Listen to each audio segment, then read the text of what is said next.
ఈరోజు క్రీస్తు రాజ్య సువార్తను అడ్డగించి మీరు మా ఊర్లోకి రావద్దు అన్నాడు కూడా ఇంటికి వాడి భార్యని పెట్టి తాళం వేసుకున్న ఆడంగి వాడితో సమానం, చేతకాని వాడితో సమానం.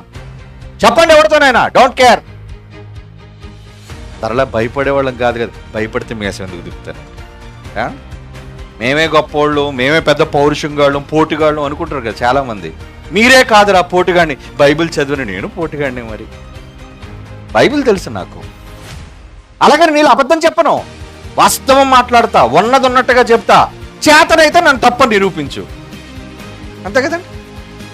ఈరోజు ఈ దేశంలో నేను బైబిల్ పట్టుకొని వస్తుంటే ఎందుకు భయపడిపోతున్నావు? మా ఊర్లోకి రావద్దు అంటే నువ్వు నమ్మినది అంత వీకా? నువ్వు నమ్మింది అంత వీకా? ఏమిటి మనం ఎక్కడైనా చర్చిల్లో బోర్డులు పెడుతున్నావు, బాబు హైందవులు ఎవరు ఎక్కడికి రాకూడదు, ఇస్లాం వాళ్ళు ఎవరు ఎక్కడికి రాకూడదు. No, church is open for all. అందరికీ గుడ్ ఓపెన్. నువ్వెవరైనా రావచ్చయ్యా, వెల్కమ్.